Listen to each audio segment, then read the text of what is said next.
From Bristol, UK, I'm Pommy Harmar. And I'm Melissa Chemam, and this is the Quarantini. We've been bringing you this podcast every week since April to keep your spirits up. Every episode will bring you a mix of ingenious responses to the virus, Creative ideas for the future, an in-depth interview, and maybe a dash of the unexpected. And first, thank you very much to Seb Gutiez, as usual, for this beautiful music from the Old Bones Collective called Hot Flow.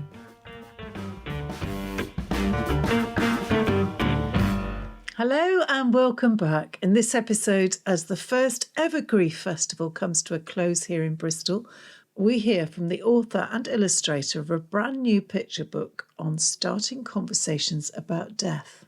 And we have our usual roundup. And for the dash of something exciting, we have music from Somebodies.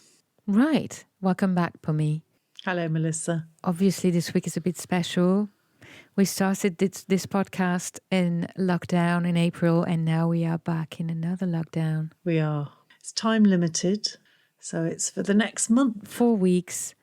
I was expecting the UK to have a lockdown. It's a bit different from Germany and France, but no, actually, they're also closing most of the restaurants, the bars, and, pubs. I still don't know about the Watershed, which is my favorite place. And they're so great at social distancing that I kind of hope they won't have to close. But what do you think? I think they will close, don't you? I think anywhere like that will close, anywhere serving food. Anything in hospitality will go for the next month. I could still see the films, There's a great social distancing in place there. Anyway, I'm also a bit skeptical. I don't know about you, but I think 4 weeks is a bit of a weird idea because obviously, as you know, the numbers are going really high, and so the sort of like this effect makes the whole crisis a bit worse than the first lockdown. So I know that Christmas is looming and people really want to travel then and go and celebrate, but do you really think that 4 weeks will be enough to let people travel safely again? I'm not sure. I'm not convinced. I'm not sure either, but I think it will slow the process down. It'll relieve the stress on the NHS, and probably we'll have to do it all again in January. Do you think? I do think we'll have to do it again in January. So if it's a relief to go out and back into the lockdown, why not? I think it depends on your mentality. For me, I think I would have wanted a lockdown to stay longer in the summer, like to sacrifice the holiday, because it's easier to do a lockdown when it's sunny and warm, and then wait until it's solved, until we reopen again. But, I'm not prime minister of any of these countries. No, you're not. But the thing is, Melissa, a lockdown doesn't solve anything. It doesn't get rid of the virus, does it? It's not like we're banishing the virus. It did work in South Korea. And it works in South Korea because they have an amazing track and trace system, and they have a traffic light system, and they're literally not allowed out of the house if they're coded red. So I can't imagine us going for that, can you? No, of course not. We don't like being told what to do in this country. No, definitely. I actually sometimes think that it's counterproductive, that if the Prime Minister said, you can do whatever you want, people would just stay home, think it's responsible, I want to be safe. But because you tell people not to go out, they're like, where is my freedom? I should be able to make up my mind. One more thing that I wanted to say is like, what I find really positive about the UK is that most countries in Europe, they have a way stricter confinement when you can actually only go out an hour a day, and you need to fill in a form every time you go out to prove at what time you left your house. And there's police everywhere controlled. Can you imagine that in the United Kingdom? It would turn people mad. So do they do that in France? Well, yes. My best friend got fined. You know why? She's very sporty. She's very tall, so she kind of need to go out a lot. She was totally respecting the rules, going out when it's quiet, just for a walk. The parks were all closed as well, which is really difficult. Then you can just walk the streets like a lunatic. And she was fined because she was alone, and the policeman really wanted to catch someone.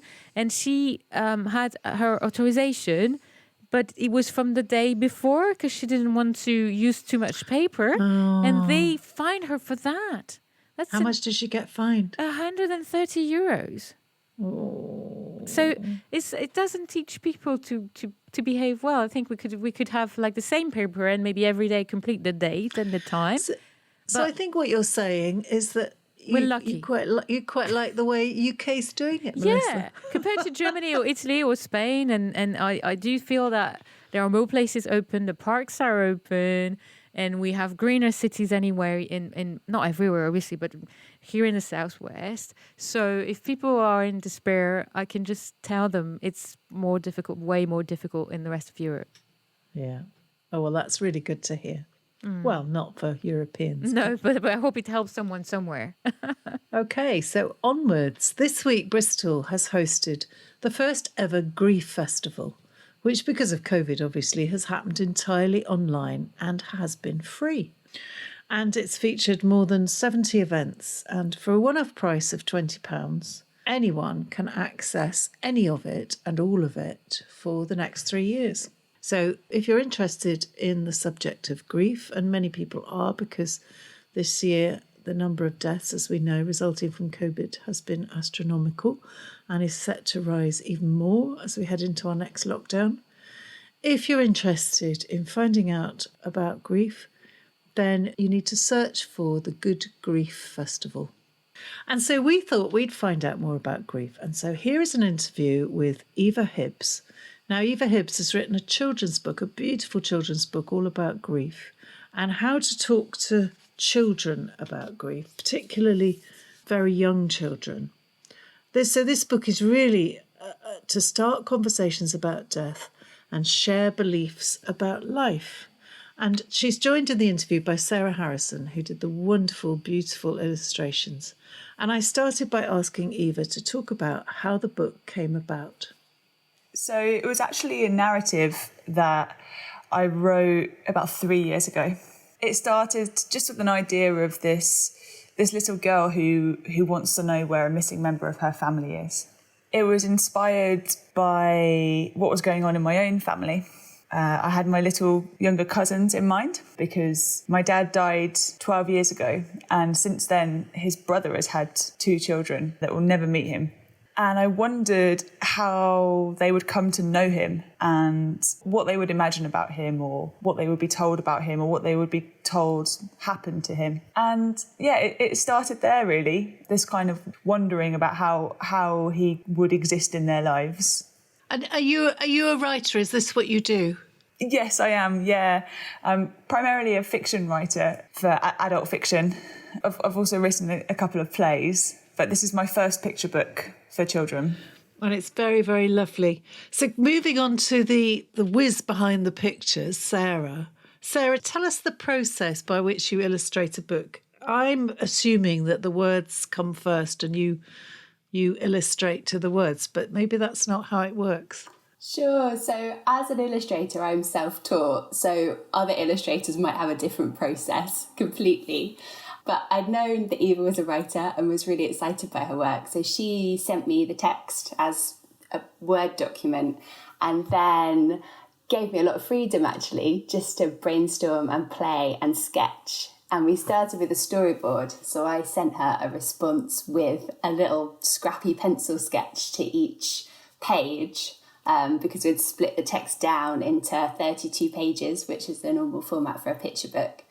And from there, I think we bounced from storyboard straight into colours, because very early on we had this idea that came from light being very important in memories and environment, and how light could be something discussing grief with pictures. And that's where this idea of these rainbow light came from. And there's a theme of like rainbow through each page, which is watercolour.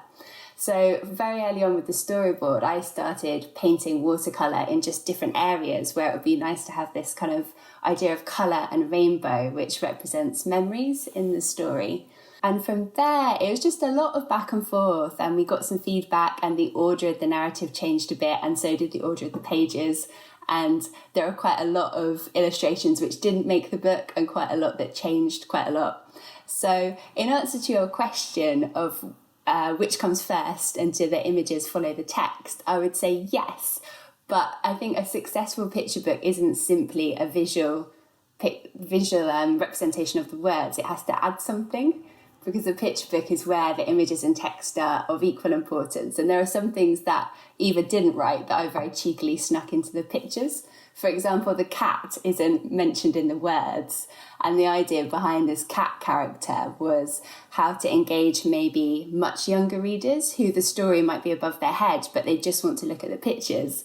And it's this Where's Wally idea of this thing that you can find on every page to maybe have a discussion about if the other topics are a bit too deep as a kind of, a light distraction from it or addition to it. And in Bristol, as you guys know, but not everyone will know, there's a Good Grief Festival happening, and it's the first one, I think, and it's international, which is one of the benefits of COVID. And I looked at the programme, and there's only one talk that really helps people think about how to talk to children about grief. And even that is how primary school teachers can talk to children. And this is what your book is essentially about, isn't it? It's how we can have honest conversations about difficult things. Do you think that's right? Definitely. Yeah, I think it's really important to talk openly with children about how they feel, and also vice versa with adults. The more open adults are about their emotions, I think in turn, the more children will be able to recognise their own emotions. And I don't know. I mean, we're always told in this country, in the UK, that we find grief very difficult. We find death very difficult to talk about. I was thinking about this quite a lot this morning, that prior to starting working on this project with Eva, I was doing lots of different administration roles within the NHS. And one of the things that I did there was processing paperwork for the ambulance service. And that includes reports of, unfortunately, when someone has died. And I would just think when someone's filled in that form, that's a whole family's world that's fallen apart. There was unique voice in each person that's writing it, but it has to be written in a very clinical way. And then contrary to that, talking about things, if it's not in a work setting, if it's someone you love, your friend, your family, we talk a lot in colloquialisms. That person's gone to sleep. That person isn't here anymore. And there's a lot of advice from children's bereavement charities, for example, Winston's Wish and Cruise, that the best way to talk about it is to be very direct and say that person has died, because otherwise you end up with situations where young children are looking for the person who is missing or asking when they'll wake up again. And that makes it more difficult for parents, carers to then explain it. I think everybody has a slightly different experience with grief, and that can prohibit us from sharing. I think it can feel quite a personal thing to go through.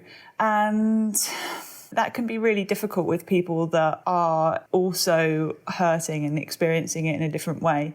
But there is just this giant taboo, I think, around death, and people struggle to know what to say. We don't have a practiced ceremony around it. It's not as celebratory as it is in other cultures. And with a largely atheist culture, there isn't sort of a celebratory way for responding to death.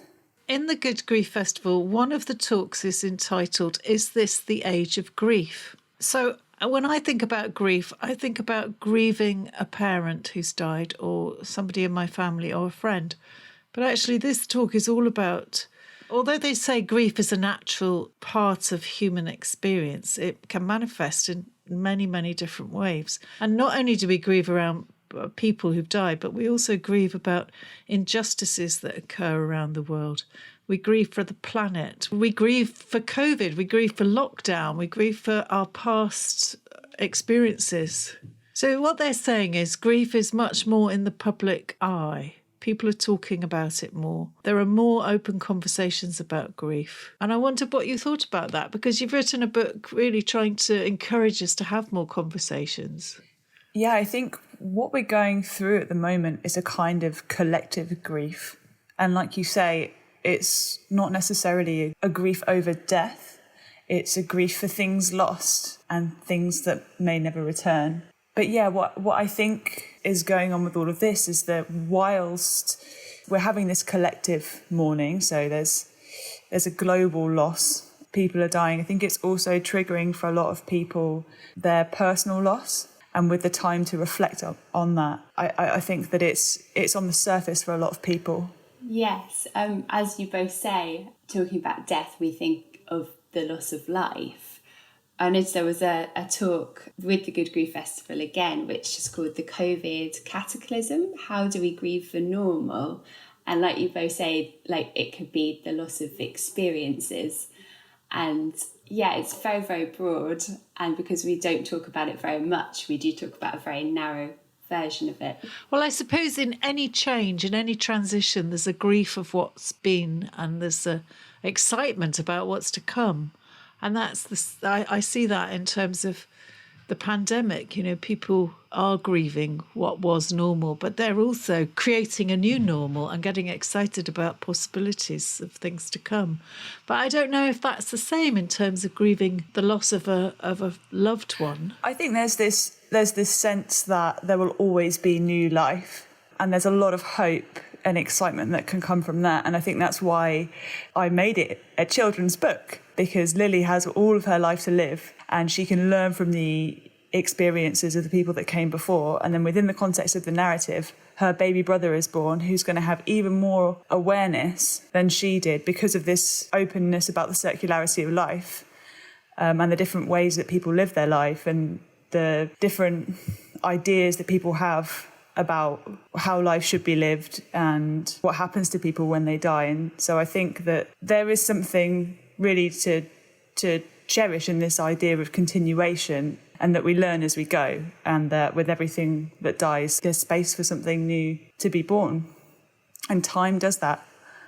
That's a beautifully hopeful way to end this interview. Thank you both so much for talking to us today and sharing a Quarantini. Thank you. Thank you. Thanks there to Eva Hibbs and Sarah Harrison for talking about their book, Where is Uncle Al? If you'd like to buy a copy, you need to head to the website evahibbs.com, that's EVAHIBBS, and a donation for every purchase is going to Action for Children. So what did you think?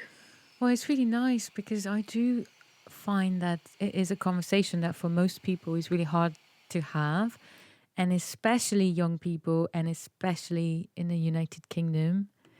I lost my dad when I was 28. Actually, it was just 3 days before my 29th birthday. And so it's an age where most people still have their parents. Not everybody. I mean, I have friends who lost their dad when they were teenagers, which might be even worse. But one of the difficult thing is that you felt like you were unable to talk about it with anybody, and you have to act like it has not happened. But one thing that I've learned when I've lived in other countries is like for a lot of other cultures, death is really much more part of life. So whether it's the cycle of nature or the rituals around the departure of someone you love, it's not a taboo at all, because it's part of the cycle of life.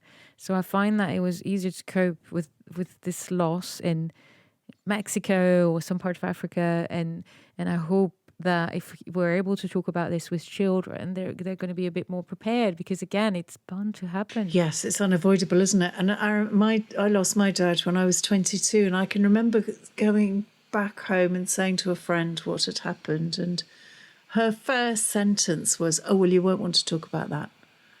And I thought, at the time, I thought, well, I'm not really thinking about anything else, so yes, I would quite like to talk about it, but I didn't say that because I felt really strongly that actually she didn't want to talk about it.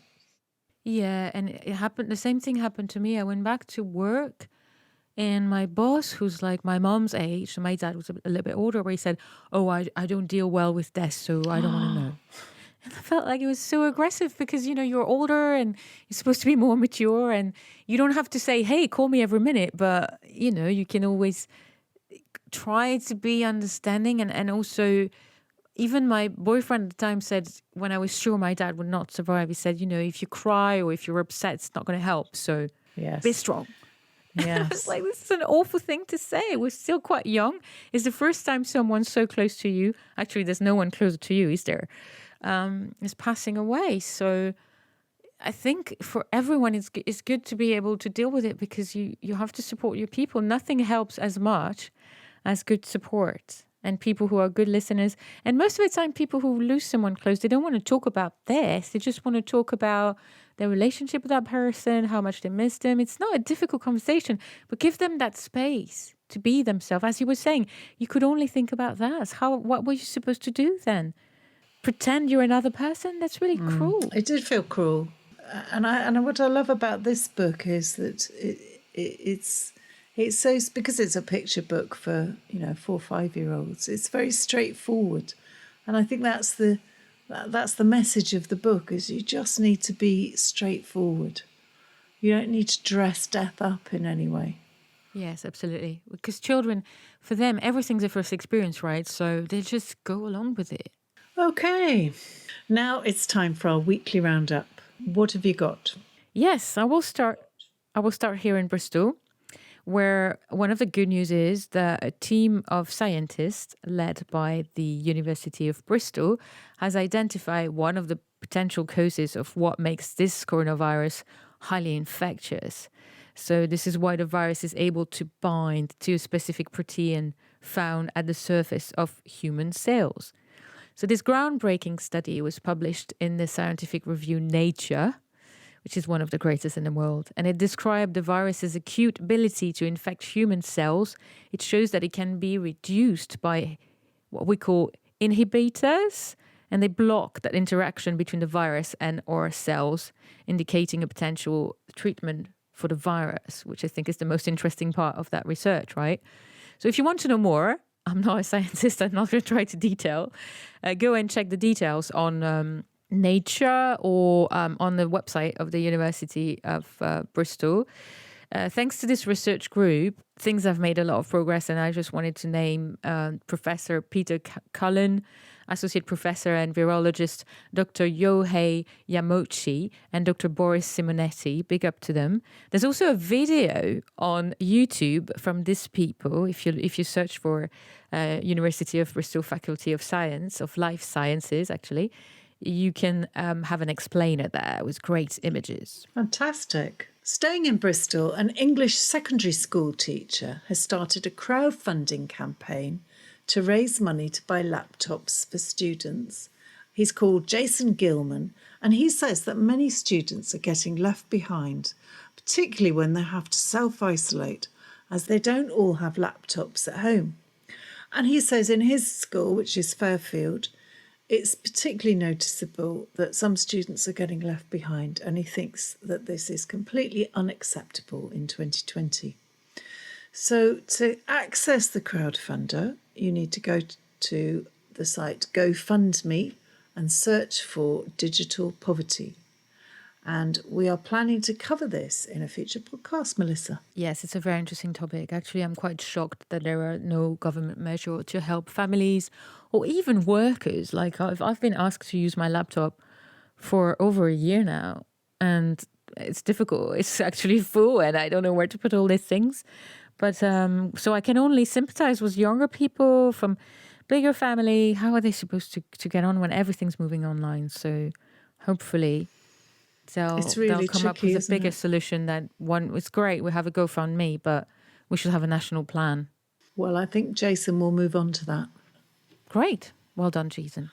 All right. Now, we've just talked about digital poverty in Bristol and obviously all over the UK in terms of not having enough laptops and digital devices for students to use. But you've got a story which is a bit more global.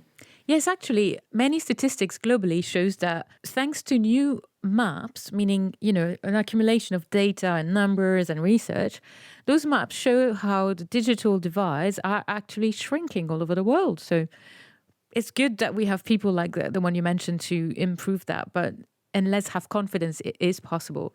Some parts of the world obviously are still digitally disconnected, but in wealthy countries like ours, more than 85% of the population has now access to the internet, whereas the average for developing countries is 43%. So the growth in connectivity over the past generation has been remarkable and obviously transformative. An estimated 75 billion devices will be linked to every person, place, and company by 2025, according to this research. Getting connected is now an essential driver of economic growth, but also, well-being and being in touch with knowledge and etc. people. And these sort of maps also show that in the past 50 years, the average duration of schooling has doubled. And most parts of the world are now closing in gender parity in primary school as well. So these gains have powered development, obviously, and helped democracies. And more maps also show that life expectancy and children's health are improving worldwide. So I thought, with all this terrible, dreadful pieces of news that we hear every day, like a very long chapel of, an ever-ending wall thrown at you of despair, all these statistics are actually proving that we live in the best time for mankind. So how uplifting is that? It's really uplifting, and I've got another uplifting story for you. It's been a week of finding things, Melissa. As you probably read, scientists found molecular water on the moon. I'm not sure what the difference is between that and ordinary water, but even still, it's very exciting news. And in Australia this week, an enormous coral reef has been found at the northern tip of Australia's Great Barrier Reef, apparently the first discovery of its kind in 120 years.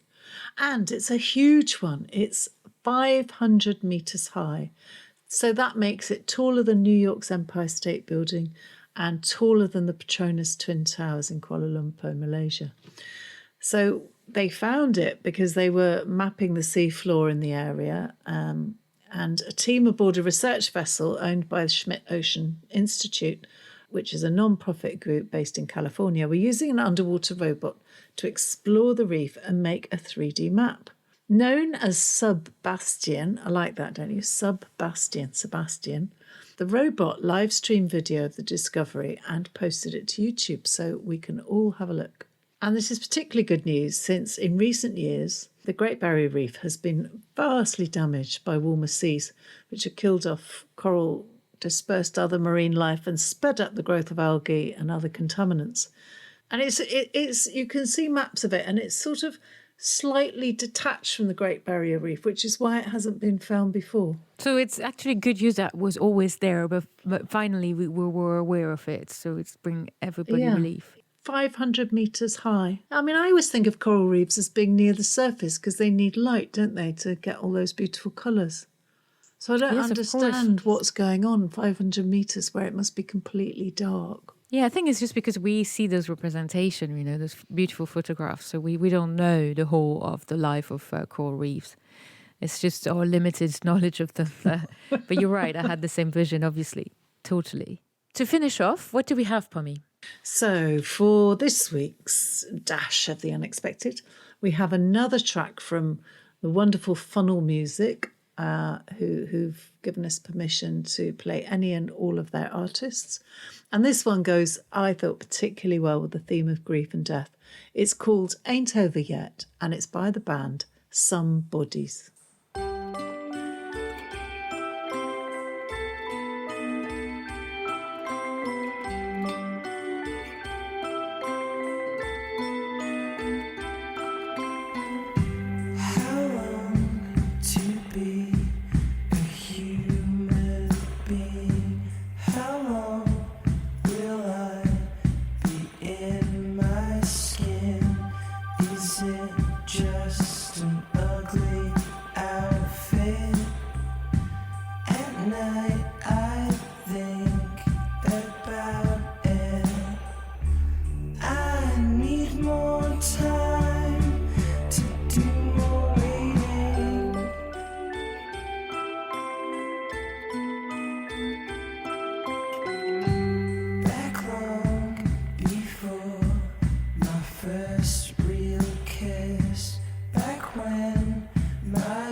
That's it for the Quarantini this week. We'll be back next time with a new cocktail of ideas, music and positive news for you all. In the meantime, we'd really love to hear from you. So you can get hold of us by emailing us, for instance, at thequarantinipodcast@gmail.com. We're also on Facebook, Twitter and Instagram. This episode was hosted by me, Melissa Chemam. And was hosted and produced by me, Pommy Harmar. Thanks for listening. And stay safe.